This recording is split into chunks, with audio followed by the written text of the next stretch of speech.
आपण पाहत आहात ए स्टार न्यूज चॅनल आणि हे आहेत आजच्या ठळक बातम्या. चाठाणा येथे 2 दिवसीय इज्तेमाची आजपासून सुरुवात. सेलू तालुक्यातील चाठाणा येथे 2 दिवसीय तबलिगी इज्तेमाचे आयोजन करण्यात आले आहे. इज्तेमामध्ये चाठाणासह जिंतूर तालुक्यातील मुस्लिम बांधव मोठ्या संख्येने सहभागी झाले असून संपूर्ण परिसरात एक धार्मिक आणि आध्यात्मिक वातावरण निर्माण झाले आहे. इज्तेमामध्ये राज्यातील नामवंत उलेमाए किराम यांच्या उपस्थितीत धार्मिक, नैतिक आणि आध्यात्मिक विषयावर मार्गदर्शनपर व्याख्यानाचे आयोजन करण्यात आले आहे. या व्याख्यानामधून समाजाला दीन, इमान, अखलाक आणि एकोप्याचे संदेश दिले जात आहे. उद्या दिनांक 5 जानेवारी सोमवार रोजी मगरिब नमाज नंतर दुआ, सामूहिक समारोपिक प्रार्थना होणार असून दुआ नंतर या 2 दिवसीय इज्तेमाची सांगता होणार आहे. जिंतूर तालुक्यातील सर्व मुस्लिम बांधवांनी मोठ्या संख्येने उपस्थित राहून या पवित्र आणि लाभदायक कार्यक्रमाचा लाभ घ्यावा असे आवाहन करण्यात आले आहे.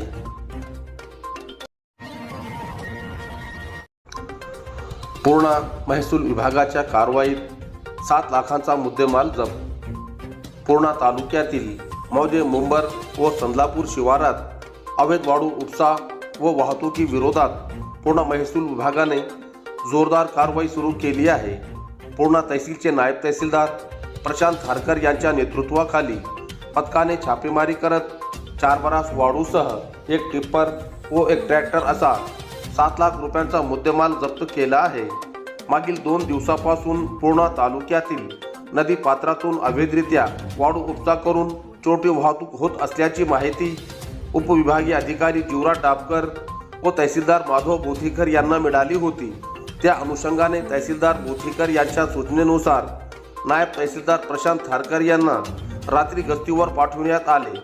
दरम्यान मध्यरात्री मुंबर शिवारात वाळूची चोरटी वाहतूक करणाऱ्या जुन्या वापरातील सुमारे 4 लाख रुपये किमतीच्या MH 450433 टिप्परचा पाठलाग करून तो ताब्यात घेण्यात आला.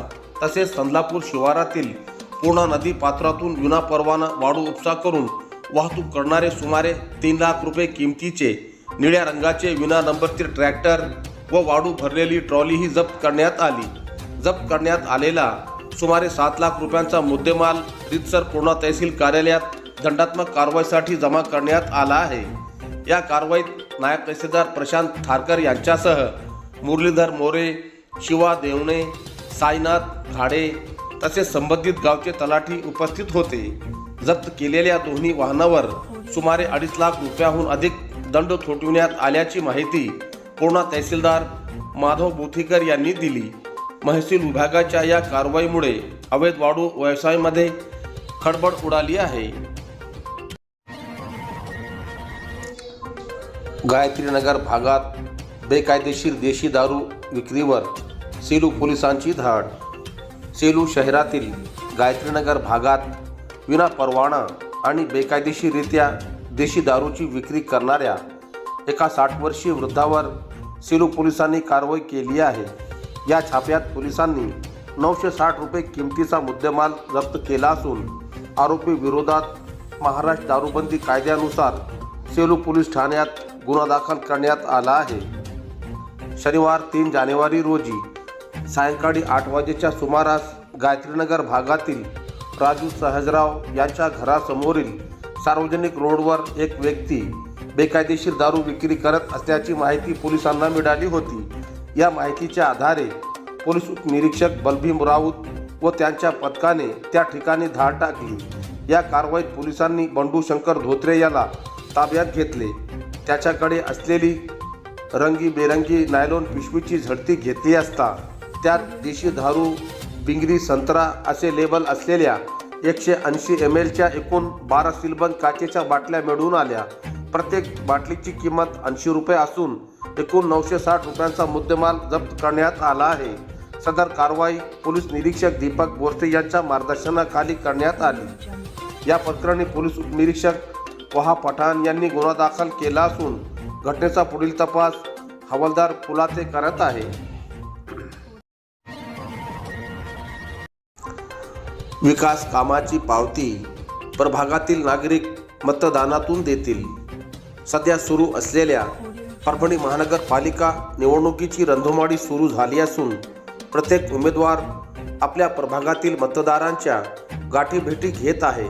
प्रभाग क्रमांक 1 मधील भारतीय जनता पक्षाच्या विनोद प्रसाद नागरे, खिल्लारे तिरुमला, वैशाली दैठणकर व दत्ता रेंगे हे निवडणूक लढवत असून आज माध्यमांशी आपली प्रतिक्रिया व्यक्त करताना त्यांनी सांगितले की ज्या प्रकारे केंद्रात महायुतीची सत्ता आहे त्याचप्रमाणे राज्यातही महायुतीची सत्ता आहे.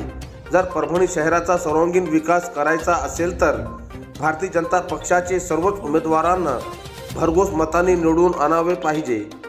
पुढे बोलताना सांगितले की सुजाण मतदार आम्हाला आमच्या विकास कामाची पावती आपल्या मतदानाच्या माध्यमातून नक्कीच देतील.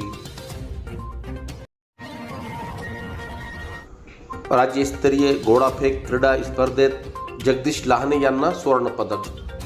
राज्य शैक्षणिक संशोधन व प्रशिक्षण परिषद पुणा महाराष्ट्र यांच्या विद्यमानाने रत्नागिरी येथे संपन्न झालेल्या शिक्षक राज्यस्तरीय गोळाफेक स्पर्धेत सेलू तालुक्यातील देऊळगाव गात येथील जिल्हा परिषद प्राथमिक शिक्षक जगदीश लहाने यांनी औरंगाबाद विभागातून प्रथम क्रमांक मिळवून विभागाचे नेतृत्व करत उत्कृष्ट खेळाच्या कामगिरीमुळे राज्य शिक्षक क्रीडा स्पर्धासाठी निवड झाली. रत्नागिरी येथील राज्यस्तरीय गोळाफेक स्पर्धेत 11.20 मीटर गोळा फेकून महाराष्ट्र राज्यातून प्रथम क्रमांक पटकावला. जगदीश लहाने यांनी जिल्हा परिषद प्राथमिक शाळा देऊळगाव गात व शिक्षण विभाग पंचायत समिती सेलूचाच नव्हे तर औरंगाबाद विभागाचे नाव सुवर्ण अक्षरांनी कोरून औरंगाबाद विभागासह संपूर्ण राज्यात नावलौकिक मिळवला आहे. जगदीश लहाने हे व्हॉलीबॉल व सेपटकारा क्रीडा स्पर्धेत प्रावीण्यप्राप्त खेळाडू आहेत. विद्यार्थ्यांना ज्ञानाचे धडे देत मैदानावरही यशाचा धडा देणारी ही कामगिरी खऱ्या अर्थाने शिस्तप्रिय शिक्षकाचे कर्तृत्व बजावीत आपल्यातील उत्कृष्ट खेळाडू व्यक्तिमत्वाचे मैदानावर प्रदर्शन करून संघर्ष, मेहनत, आत्मविश्वास आणि जिद्दीच्या बळावर ऐतिहासिक यश मिळवले आहे. या यशाबद्दल पंचायत समिती, गटविकास अधिकारी उद्धव जाधव, गट शिक्षणाधिकारी गजानन वाघमारे, बालासाहेब खरात, नूतन विद्यालय शिक्षण संस्था प्रशासकीय अधिकारी डॉक्टर शरद कुलकर्णी सर, क्रीडा विभाग प्रमुख गणेश माडवे सर, तालुका क्रीडा संयोजक प्रशांत नाईक, संजय भूमकर यांच्यासह आदींनी अभिनंदन करून शुभेच्छा दिल्या. वंचित बहुजन आघाडीचे अध्यक्ष प्रकाश आंबेडकर यांची सभा. परभणी शहर महानगरपालिकेसाठी वंचित बहुजन आघाडीचे एकूण 23 उमेदवार उभे असून या उमेदवारांच्या प्रचारासाठी परभणी शहरातील राहुल नगर भागामध्ये सभेचे आयोजन करण्यात आले होते. या सभेला वंचित बहुजन आघाडीचे प्रमुख प्रकाश आंबेडकर यांनी मार्गदर्शन केले. यावेळी काँग्रेस, भाजप, राष्ट्रवादी काँग्रेस यांच्यावर टीकासत्र सोडताना वंचित बहुजन आघाडीच्या जास्तीत जास्त उमेदवारांना निवडून देण्याचे आवाहन प्रकाश आंबेडकर यांनी परभणीकरांना केले आहे.